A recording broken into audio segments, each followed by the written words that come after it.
If you're sick and tired of hitting shots out to the right like the one on screen, or you're the opposite, you're like Mid-Handicap Dave on my channel and you hit shots to the left, then in today's video guys we are going to be talking about how to release the golf club and how you can hit the longest drives, the straightest drives that you possibly can. Guys, welcome back to Get Good at Golf. I am Chris, and if you want to do just what we've talked about, you want to hit it further, hit it straighter, hit it past your playing partners, and in the long run, get your scores down, then we need to talk about release, because how many times we see people on the tee box here on this short par 4, I'm a bit of a slicer of the golf ball, so I'm going to aim left, and I'm going to really release the club.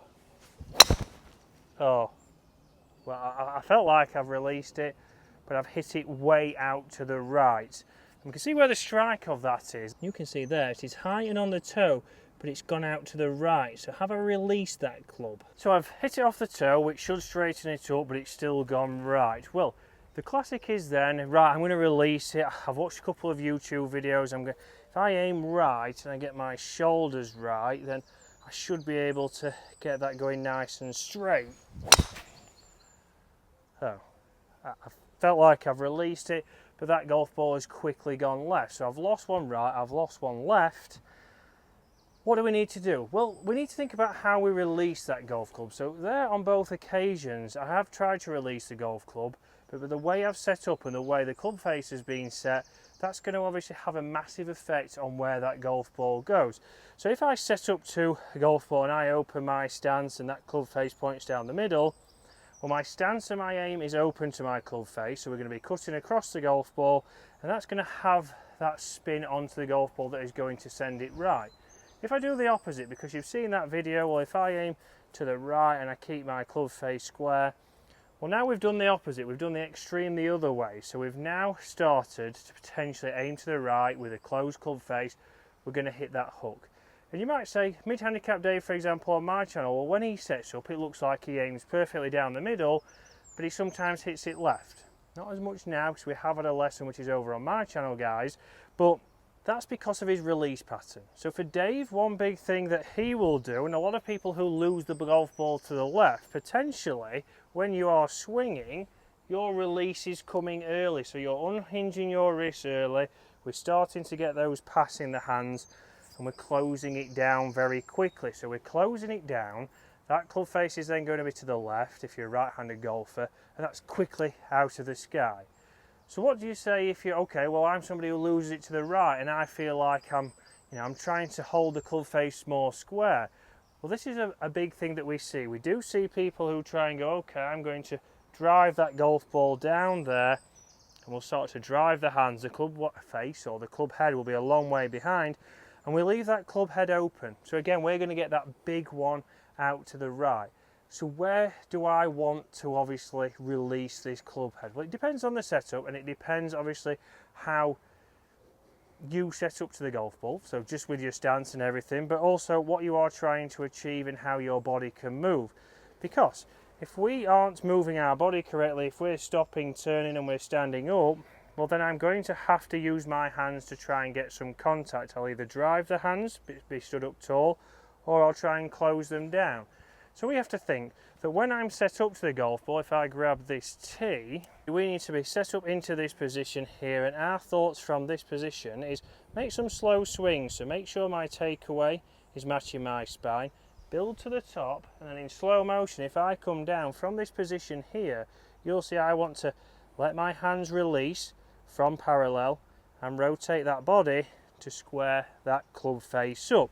And if I can do that, even if I just do it in slow motion, you can see I can hit a nice towering draw down this hole.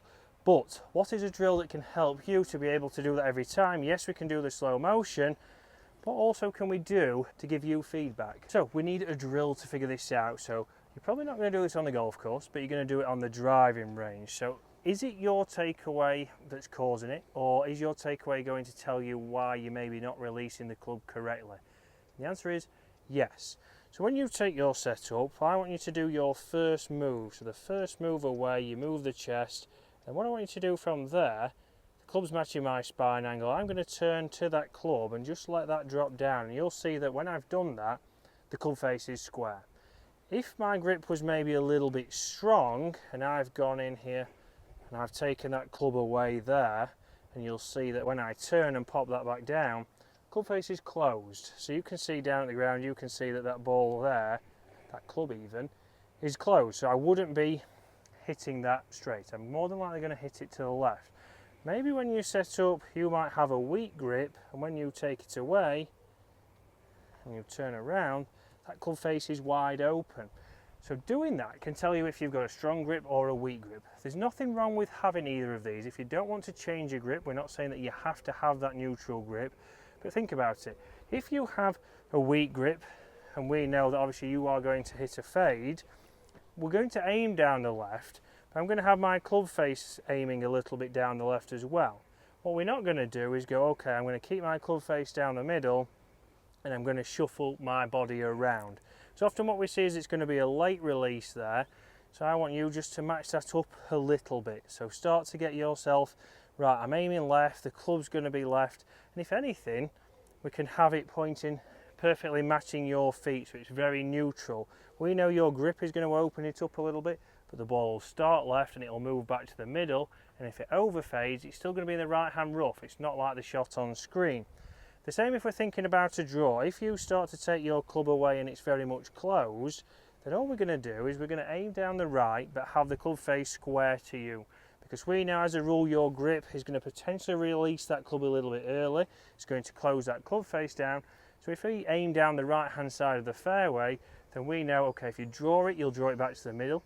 If you overdraw it or hook it, it's going to be on the left hand side. So we're not losing as many golf balls. We're going to get better contact as a general rule because we're not having as much of a glancing blow, and that should help you hit the ball further, hit it longer, and not hit that quick left as you see on screen now. So if I come in here now and set up to this golf ball, again you can practice that takeaway so you know what you've got, get my alignment correct to that, and then just commit to your shot.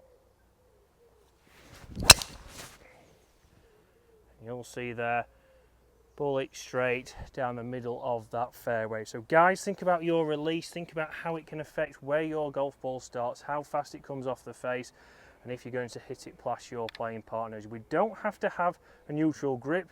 If you've got a certain grip, you just need to learn how to play with that and what it's potentially going to do to your shots. If we can do that, guys, we can help you get good at golf, beat your playing partners, lower your scores. If you're enjoying the content, guys, hit that subscribe button.